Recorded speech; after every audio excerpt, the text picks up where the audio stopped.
Welcome to another episode of the magazine. Today we have a great show in store for you. Today we have our retired fire chief, Tim Francis, and he's going to tell us a little bit about his upbringing in the town of Fairhaven and the many, many accomplishments that he's made in the town of Fairhaven. Welcome, Tim. Thank you for having me. Thank you for being here. Yep, appreciate it very much. Yeah, so first of all, congratulations on your retirement.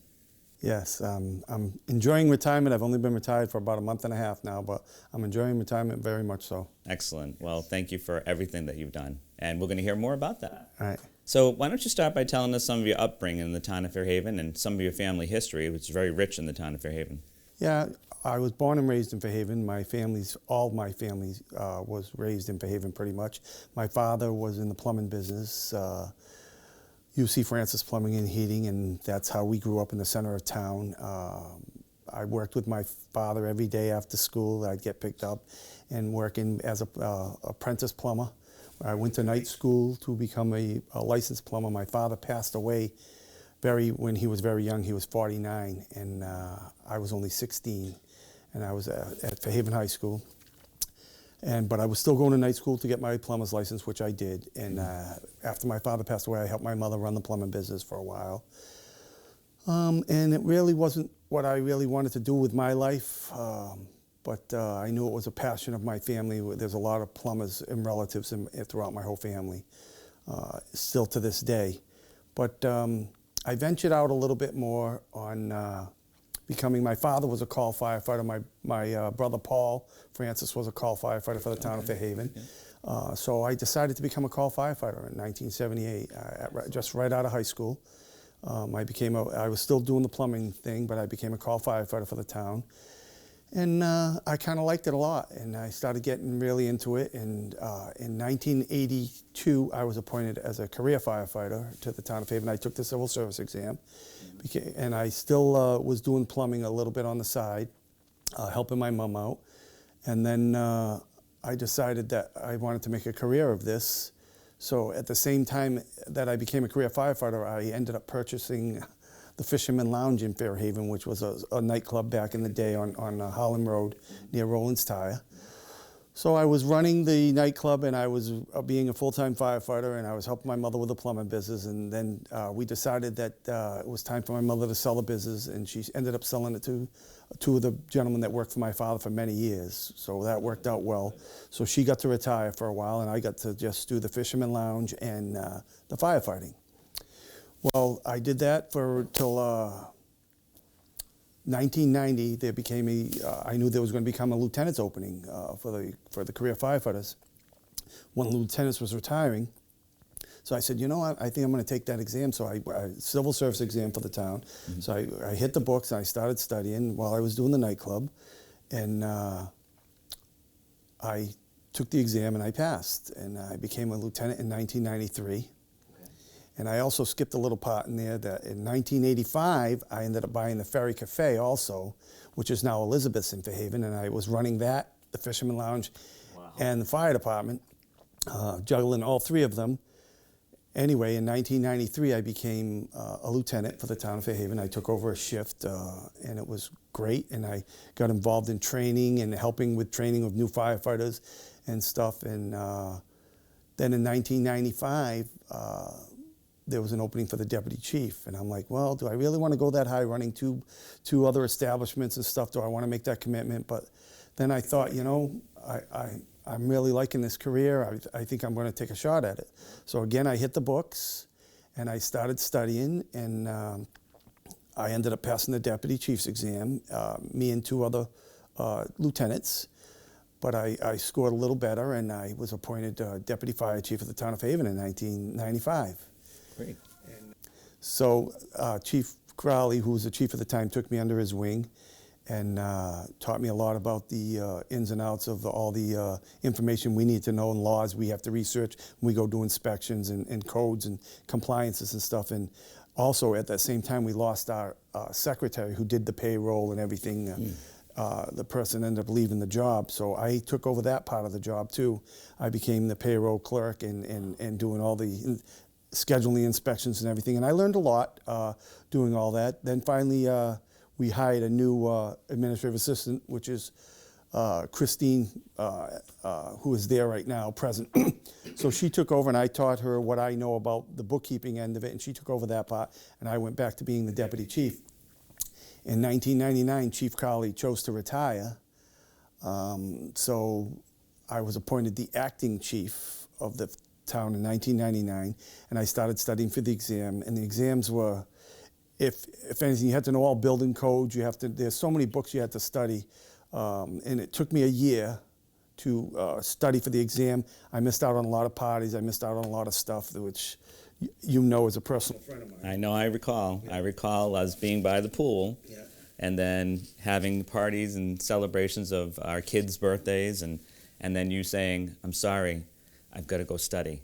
And I'm like, you missed a lot because you had to go study, but you were very dedicated to that. Yeah, and between trying to study, and I had 2 children of my own, and running the bars and everything. So it was a complicated time for me.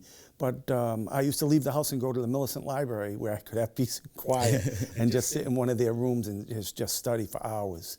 Or down at Fort Phoenix in the parking lot in my car and just study, so I could just uninterrupted study. But anyway, it worked out for me. I passed the exam. I got appointed a permanent chief in the year 2000. I've been chief. I was chief until January 8th of 21.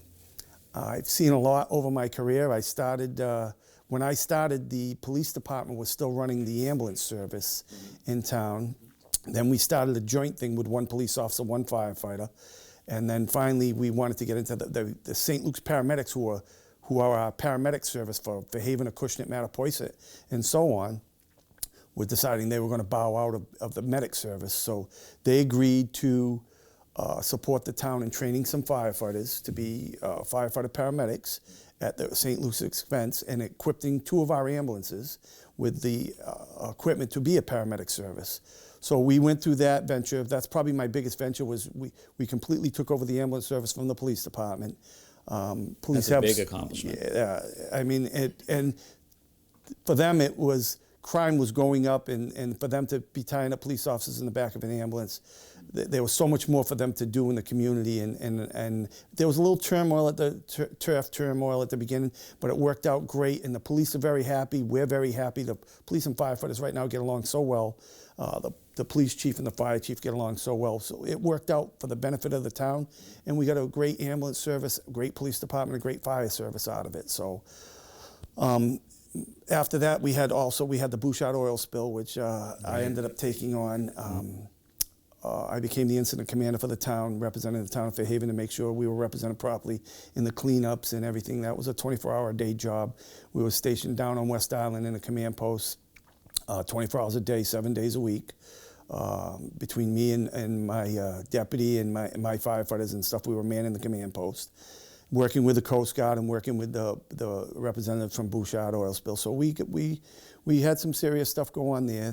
Then we had another big incident. My first few years as chief was we had that 10,000-gallon gasoline tanker roll over on 195 and spilled its entire contents into the grassy area there, which affected Bridge Street and areas like that. So we were able to incident command that incident very well and take care of it. So I think from my background as a firefighter, and Chief Crowley took me under his wing, a couple other lieutenants as I was growing up, Charlie Tripp, who was the acting deputy, and he took me under his wing. He's probably one of the best firefighters I know. Earl Fonts, God rest his soul. Earl taught me so much about different things that I needed to know. So I think putting all those things together made me realize, what you needed to do for an administration. I was the union president for a while when I was a firefighter and a lieutenant. So I got that aspect of it, the union side, the firefighter side. And I think we worked very well with the union as far as administration. I think we worked very well with them. I think in my whole career, and I might be wrong, but I don't think so, I had one union disagreement that had to go to arbitration. Everything else we were able to settle between the town and the union and work it out to either the benefit of the town or the benefit of both of us, or whatever the case may be. But I worked with a great bunch of people over the years. so many, I don't even want to name them because I'm going to probably leave somebody out. Sure. But those mentors are the ones that stuck out in my, like I said, yes, Chief Crowley gave me a chance to run with some things that he had enough faith in me to do that, and it put me where I am today. And I enjoyed my career for all the years I was there. I could have retired like 10 years before this. I had enough time in, but I was enjoying watching the department grow, watching us grow into hazardous material. Now we handle the harbor. There's so many things we do. And then I was able to appoint a full-time training officer, because now between running the ambulances, the paramedics have so many certifications they have to keep up on, new medicines coming out, different ways of administering the medications and everything. So we needed a full-time training officer for not only that, but for the fire side of it too, because they were coming out with new techniques, new equipment on how to fight fires, how to stay safe. So we appointed a training officer, and that was Todd Correa, became the training officer, and he became a lieutenant, and he took over the training department. He did an awesome job. He just ran with that department. Mm-hmm. I was so proud of the things he did there. I didn't even have to tell him half the stuff, but I'm one of those people. I'm an old school person, and I say what I mean, and I mean what I say, and right. You're always gonna know where I'm coming from, and he got that part of me. And we were able to work that. And then I had Christine, who protected me in the office as far as I'm concerned. She made sure I stayed out of trouble administration-wise, money-wise, and kept track of the budgets and stuff for me. And she worked with me for the whole 22 years I was chief. So we kind of knew each other she'd tell me what I could get away with, what I shouldn't be able to get away with, and how to manipulate this to get what we needed to get done. Sure. But we were always able to get what we needed.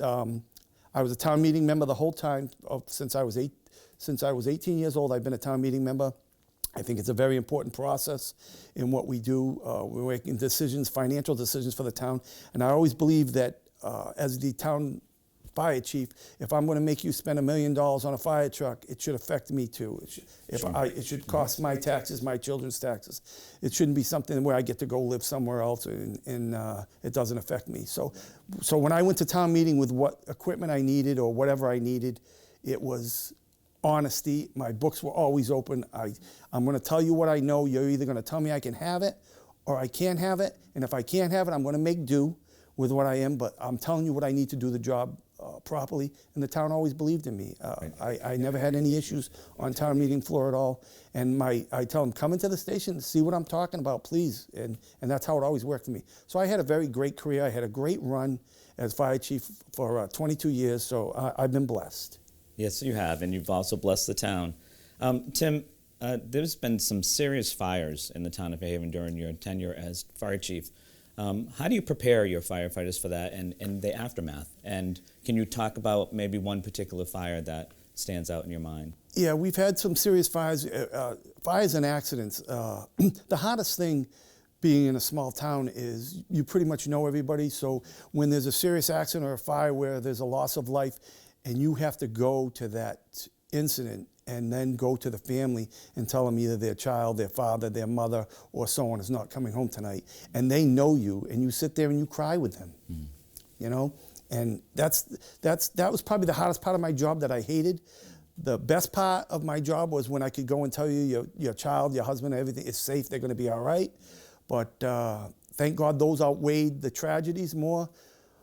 But one of my most serious incidents, it wasn't a house fire, it was a serious car accident where a woman got killed in Fairhaven, and I'm not going to mention names, but her brother was the deputy fire chief, and we didn't know it at the time that it was her.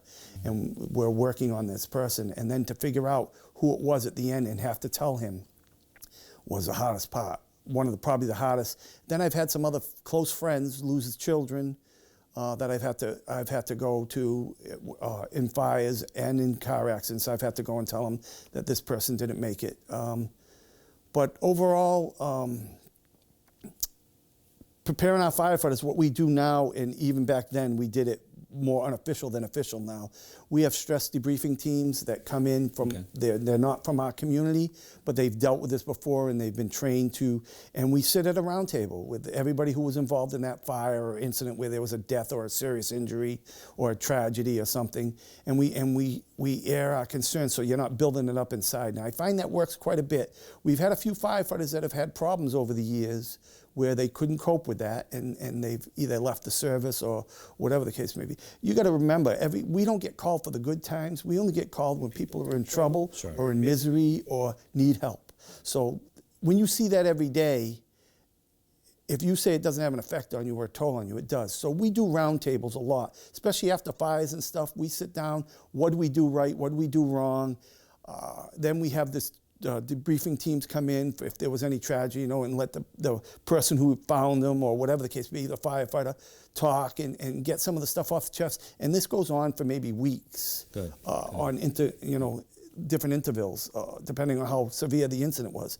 And I think that helps the firefighters out a lot because now that we run the ambulance, obviously 90%, I wouldn't say 90%, but good 75% of our calls are EMS. So they're seeing people that are sick and dying, and now with COVID and everything, they're worried about their families and being infected and everything. So it puts a lot of stress on them. So we try to relieve that stress and giving them the proper equipment to do the job properly, protect themselves properly. And sometimes we don't always agree on how it should be done, but at the end we come to an agreement because we know we have to be there and we have to get the job done. And I think that's worked out quite well. What was some of the challenges of being a fire chief during a pandemic?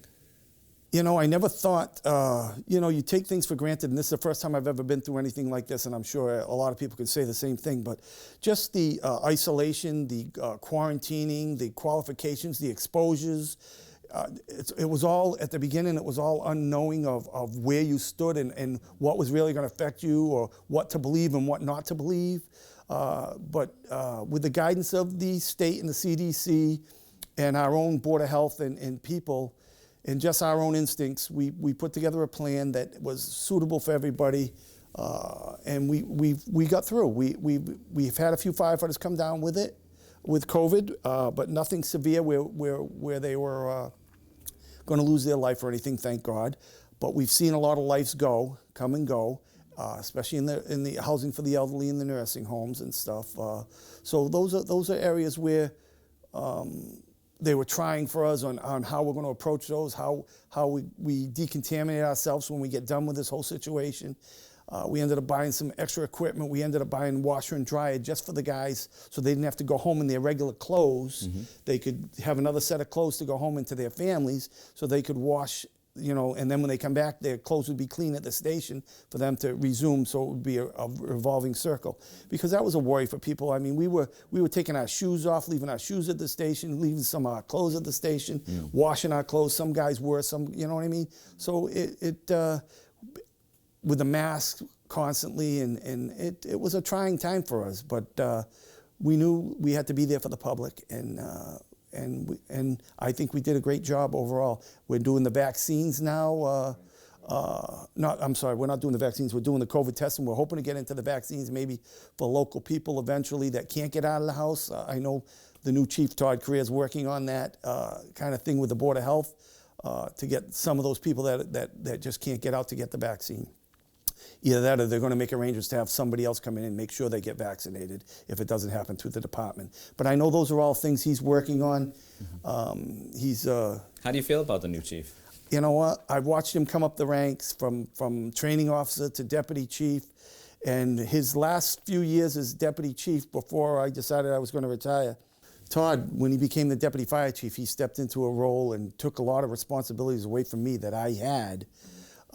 That I was kind of trying to take care of everything on my own there for a while. And he took over those responsibilities without even being asked, and even brought us into the IT age of taking us out of the dark age of paper. We're pretty much paperless. As I was leaving, we were pretty much paperless. Everything was done, even like shift swaps or people calling in sick was all done by computer now and logged and everything, so we could keep track of everything rather than filling out papers and forms of why you were sick and all this. Everything's done. So he brought us out of the dark ages, and even with our permitting, you're allowed to do smoke detector permits now online and building permits, contact online, and if he has questions, you know, he'll have a meeting with you. So he's brought them out. As a firefighter, he's one of the best firefighters I've seen in a long time. He came up the ranks. He's one of those firefighters, and I'll tell you a quick story. When he became deputy chief, how it works is the chief, when on a working house fire or any kind of structure fire, or any incident actually at all, the chief is the incident commander. So when the chief arrives on scene, he takes over command of the whole scene. Mm-hmm. It's announced on the radio and so on. And the deputy chief becomes operation command, which means he goes in the building. If the building's on fire, he goes in with the firefighters and relays everything back to command, what he sees, what he knows, what he needs, and everything. I missed that part about when I became chief because I wanted to be in there too. So we used to have races to who would get there. The first one got there had to be the outside incident commander. The second one got to go in the building and so on. Right.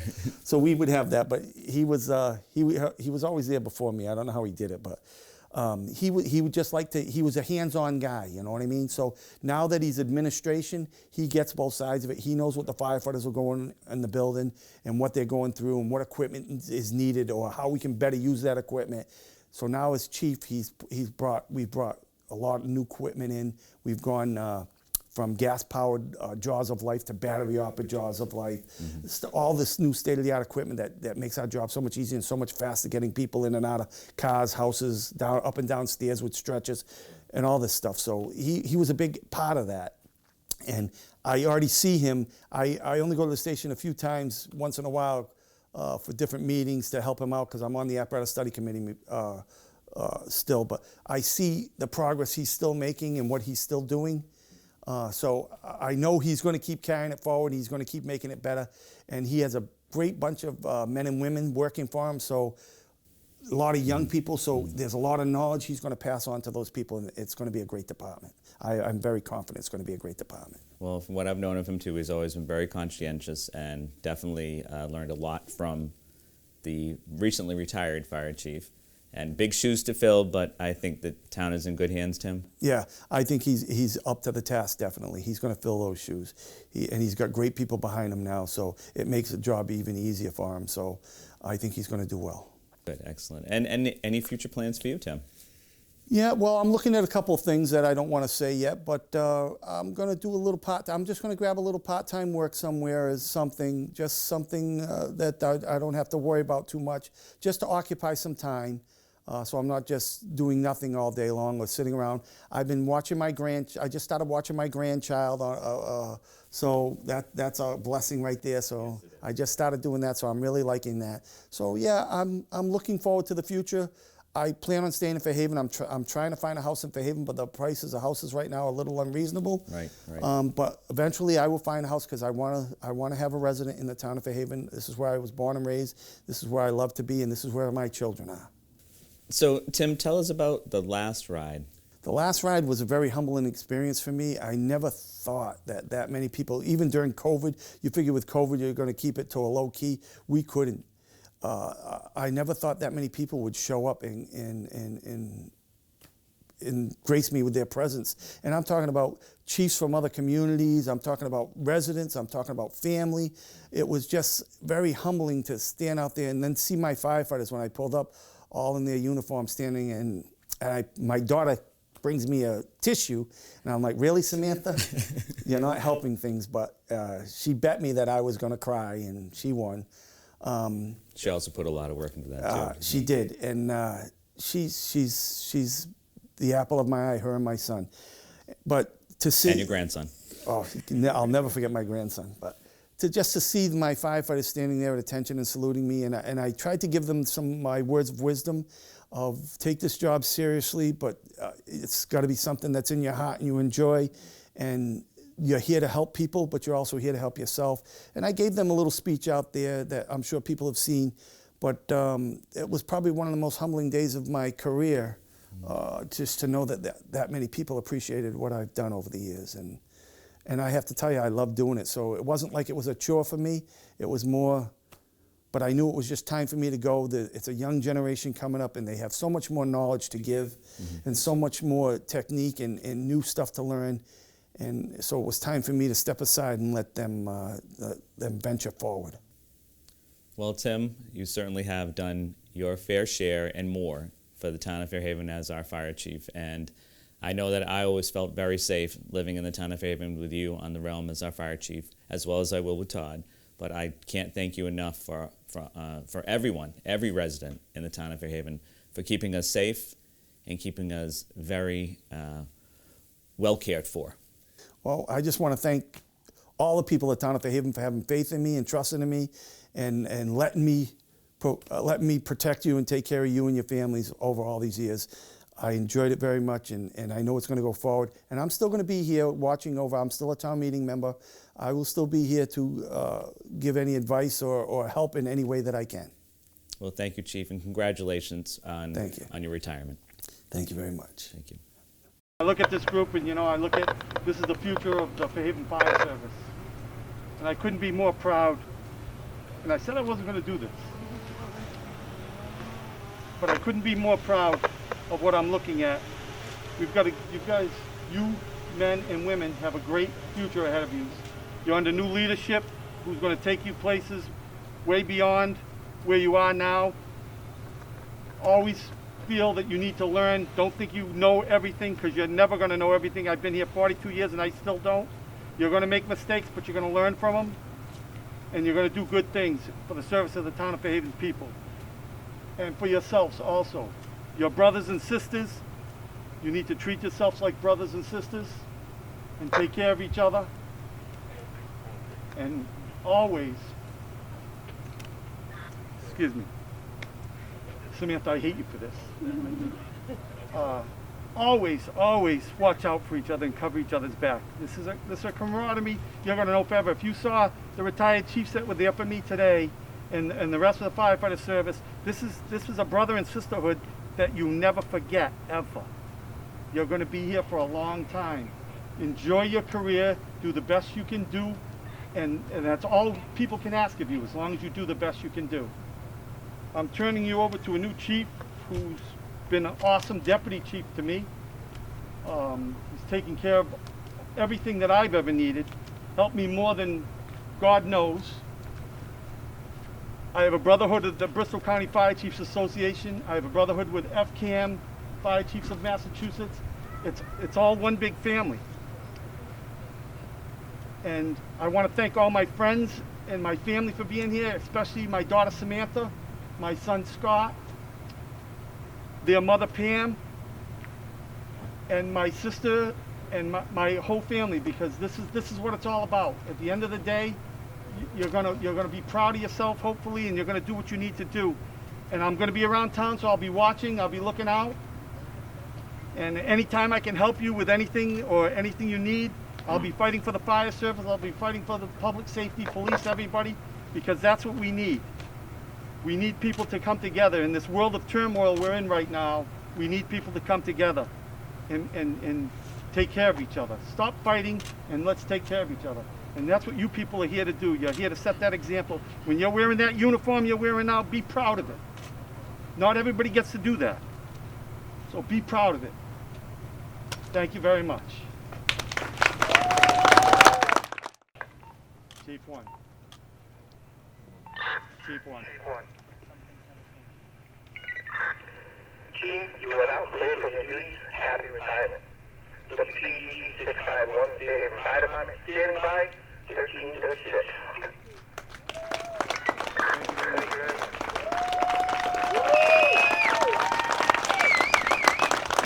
Thank you, everybody. Shake everybody's hands, but we're not supposed to do that.